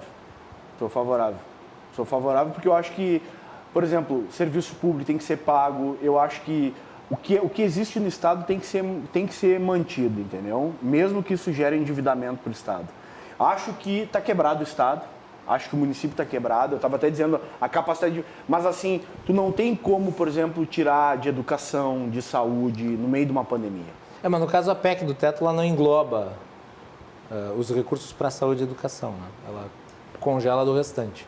Essas áreas são preservadas. A espelho da legislação federal. Mas eu mesmo assim sou contra, porque eu acho que a gente não dá para te tirar de política pública, é o último recurso dos pobres. Muito bem. Colim. Sobre Não vou pedir teu posicionamento para voto na Assembleia, porque tu não é parlamentar, mas a tua análise sobre a situação. Não, é quase um deputado. Não, quem me dera. Né? Eu não tenho capacidade para representar nenhum grupo. Só representa a si mesmo. E olha lá, né? E olha lá, não consigo representar. E os meus clientes, é claro, mas aí dentro do máximo judicial. Circunscritos ao caso. Mas assim, eu ouso discordar, Maroni, quando se diz sou a favor de atender tais necessidades, ainda que mediante endividamento público, uma vez que nós temos um inchaço na máquina pública e nós temos uma sobrecarga tributária que inibe o crescimento. E isso, para mim, é muito assustador. A banalidade, agora, mas ouso discordar. Pode. A banalidade, como se trata o endividamento público, ele é incompatível com uma eficiência, uma saúde financeira, seja na gestão pública, seja... Este critério, ele é incompatível para qualquer gestão. E muitas vezes, aquela mesma pessoa que trata assim, mas eu já ouvi pessoas dizendo, estão usando o salário ou o direito do servidor público para pagar a dívida do Estado, para pagar precatórios ou para pagar o que for. Olha, qual é o critério que tu usa na tua casa? Tu vai aumentar o teu gasto doméstico mediante endividamento? Muitas pessoas fazem isso. E qual é a consequência a longo prazo ou a médio prazo? Então, isso eu acho grave. Tratar o endividamento público com banalidade. Eu lamento e vejo isso com muita frequência. Mas sabe que eu acho que é uma grande questão que eu tenho por princípio, até aqui, até a gente vem conversando aí o meu chefe de gabinete, eu sempre fui favorável ao serviço público, por princípio, até pelo histórico, familiar, de conhecimento, e acho que os servidores públicos, de certa forma, cumprem um papel determinante, tem muitos que trabalham de forma muito séria, né? E posso até, a gente pode até conversar, sou aberto a conversar, quero dizer aqui.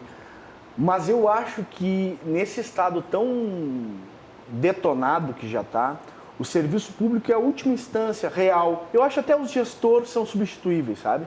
Acho assim que muitas vezes é o que eu falei aqui, muitas vezes as pessoas acham que a eleição vai mudar a própria vida. Não muda nem a sua vida íntima, mas o voto vai mudar. E eu acho que aquele servidor público é o que existe. Se nós vamos ter que formar uma nova regra, né? E já está tão mal atendido. Mas o servidor não existe para servir a população? Qual o interesse deve preponderar? O do coletivo? O do coletivo. Ou sim, o daquele segmento profissional, daquele nicho? Até aqui, o que tem de caminho na minha concepção, por isso que eu digo, eu posso mudar. E estou aberto a mudar, inclusive. Até porque eu quero dizer que abertamente o servidor público não votar em mim. Não votar em mim. Então, assim, não tem nenhum debate eleitoral. Eu não tenho sindicato, eu não tenho grupo, eu não tenho gente que vota em mim, eu não tenho 2 ou 3... Mas eu não estou falando de título, estou falando de teoria. Eu queria debater teoria. Não, eu só quero justificar que a minha... Não questões eleitoreiras. Não, a questão, eu quero dizer a questão política. A minha opinião sempre foi por princípio mesmo. Então, nunca foi uma troca eleitoral. Diferente sim, de alguns partidos sim, que se organizam em sindicato. Tá? E eu acho o seguinte, até que não tem regra que formule para entregar política pública para a população que não seja através do serviço público. Tem parcerias... Mas e a questão da eficiência, eficiência da gestão. Porque quando tu obtém um endividamento público para custear uma despesa ordinária, ou seja, tu aumenta uma despesa ordinária mediante endividamento jogando ali para frente um problema que não vai ser resolvido no futuro, mas está te aguardando ali na frente. E tu ainda vai precisar que o povo que talvez consiga pagar, mas talvez não consiga. Queria que o Vilmar entrasse nessa discussão. Estou tentando entrar na conversa. Desculpa. Vamos ouvir o Vilmar, seus apontamentos. A questão fica focada muito na pessoa do funcionário público, na pessoa do servidor público, tá? Sem se tratar do conjunto, do inchaço do serviço público, do inchaço da máquina pública. Este é o grande problema. Para mim não é nada, o servidor público é extremamente necessário, é extremamente importante, nós precisamos do professor público, nós precisamos do servidor da área da saúde, da área burocrática, nós precisamos dessas pessoas. E o capinha do STF, não precisa? Quem? O capinha do STF, que é um cara que ganha 15 mil por mês, não, aí, cada ministro tem um capinha para botar a toga nele. Este é o problema. A gente precisa disso? Olha só, vamos pegar um outro cenário. A lagosta do STF, a gente precisa? Esquece o servidor público e vamos para o número de municípios no nosso estado do Rio Grande do Sul. Não estou falando nem no Brasil. Municípios, número de estados. Olha só, nós temos 497 municípios hoje. Nós tínhamos, em 1988, 323 municípios. O que aconteceu com esse grande número de municípios? Aumentou a máquina pública. Sim. Assim que está. Esse é o grande problema. Fala-se, Maroni, vamos fazer reforma tributária, vamos mudar a matriz de geração de produtos, de renda, etc. Vamos fazer reforma. Mas jamais tem se falado em reforma administrativa. Tem que enxugar essa máquina. Vamos voltar lá para dentro da casa da gente. Dentro da casa da gente acontece o seguinte: tu pode estar muito bem de vida numa determinada situação, tu tem lá o teu jardineiro, tu tem lá a pessoa para fazer a camareira, tu tem lá a pessoa para fazer a comida, tu tem o motorista do teu carro, tem uma série de pessoas. O que acontece quando a cinta aperta? Tu começa a tirar pessoas. Tá? A máquina pública cada vez mais faz concursos. Todos os dias. E é uma despesa de longuíssimo prazo. Exatamente. Né? Não é ser contra o funcionário, não, é ser contra a lógica do Estado. Essa lógica expansionista do Estado, onde tu tem ali o auxiliar do auxiliar do auxiliar do auxiliar. É o cara que lava a xícara, para o cara que leva a xícara da pia até o balcão, como é que é o nome do daquele cara que serve o cafezinho, do cara que leva o cafezinho. Para que tanta gente? Esse é o grande problema. E o pior é que essa geração... É preciso esse cara, é preciso, mas precisa tanta gente para fazer a mesma coisa de forma repetida. Não, eu concordo. Não tem. Essa é a lógica. Eu sempre falei a gente ataca o funcionário público, Maroni, mas não é o funcionário público. A gente ataca de maneira institucionalizada, não pessoal. Aquele cara que está ali não mas é... virou uma coisa pessoalizada. Agora, hoje, o político que falar que o funcionalismo público está gerando despesa, está mexendo comigo. Está magoando. Está mexendo... Não, é verdade.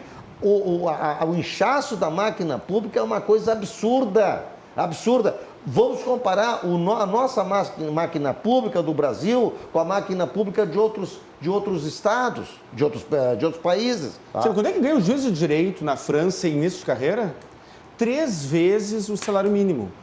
Na França, um juiz de direito ganha 3.600 euros. Me desculpa, e o salário mínimo é 1.200. Tu está focando o juiz de direito. Eu quero saber quantas pessoas esse juiz de direito ocupa e que nós pagamos. Porque o juiz de direito nos Estados Unidos ele ganha muito bem, para não ser corrompido. E ganha bem. Mas qual é a máquina que ele usa para se assessorar? Ele ganha agora com essa alteração cambial, não brasileira, mais. Ela é perdulária.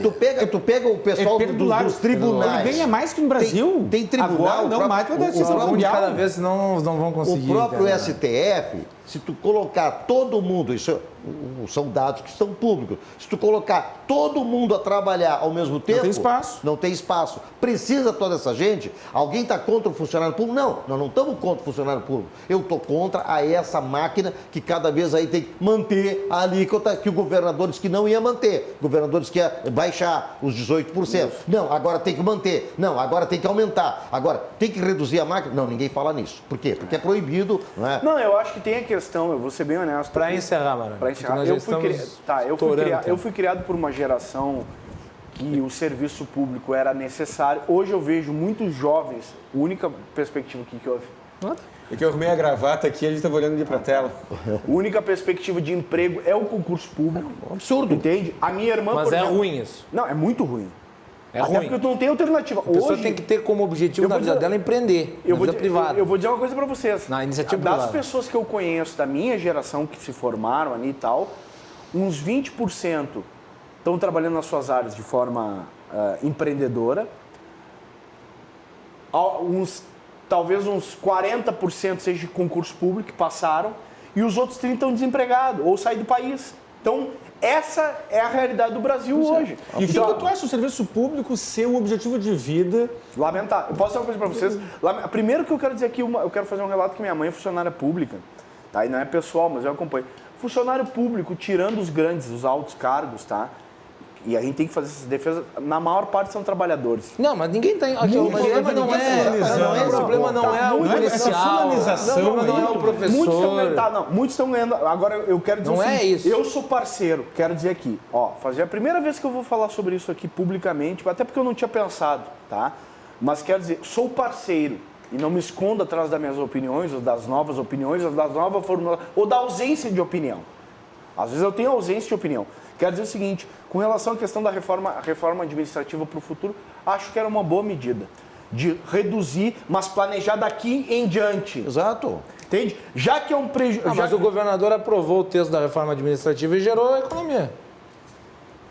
Gerou Gerou a economia. Não, eu acho que tem que ser planejar daqui para o futuro. A gente diminuir no aspecto de diminuir a macra, mas criar perspectivas e alternativas daqui para o futuro, já que as pessoas que estão aí para não serem penalizadas, essas pessoas que já estão sendo, recebendo atrasado, inclusive, né? Não estão perdendo emprego, Tempo- já estão no lucro. Tempo esgotado, senhor. Até porque para te mudar uma cultura do que existe é... Tempo esgotado, senhores. Dessa vez não pela lei eleitoral, mas pela grade de programação. Acabou? Gostaria de agradecê-los a todos por terem vindo aqui essa noite no nosso programa. Rodrigo Maroni. Eu sou a pior vai lá. pedra na peça, no pé deles, porque eu defendo o servidor público, que não vota em mim, mas ao mesmo tempo faço a crítica a eles. É porque, na verdade, assim, é por princípio, e eu vou me convencendo. Eu não sou hipócrita, isso jamais. Domingo, pessoal, só quero fazer um convite. Cuidado com o que você vai falar. Tem lei Não, eleitoral. não tô fazendo Não pode campanha pra pedir ninguém. votos. Alguém viu algum adesivo, alguma coisa? Não estou fazendo campanha para ninguém. Só domingo não deixem de votar, né? Consciente não dá porque a maior parte é inconsciente, né? Mas assim, não deixem de votar naquilo que vocês têm algum contato de relação Tem tempo para profunda. ler uma frase, Macalossi? Obrigado, Rodrigo, por ter vindo aqui no programa. Muito obrigado. Tem tempo para ler uma Vilmar, frase? obrigado. Me xingaram Nelson muito. Rodrigues, Tanto eu todo mundo quanto sabe, você. teatrólogo. Vai lá. Só para voltar à questão dos idiotas, Nelson Rodrigues escreveu o seguinte: os idiotas vão tomar conta do mundo, Estão em vantagem numérica. não pela capacidade, mas pela quantidade, porque são muitos. São a maioria. Obrigado, Vilmar. Volta Obrigado. outras vezes. Guilherme Colim, Bom, obrigado. nessa noite de cultura e poesia, eu queria externar minha satisfação pela qualidade que nós tivemos aqui nesse debate, né, dinâmica que nós tivemos aqui. Macalossi. Politicamente incorretíssimo. Tivemos aqui, eu me senti, hoje eu volto para casa melhor do que como estava quando aqui cheguei, em função dos colegas de bancada aqui. Idem. Muito bem. E nós vamos ficando por aqui. Amanhã, Paulo Cruz participa do programa. Agradecemos a todos pela audiência, as mensagens. Boa noite e até mais.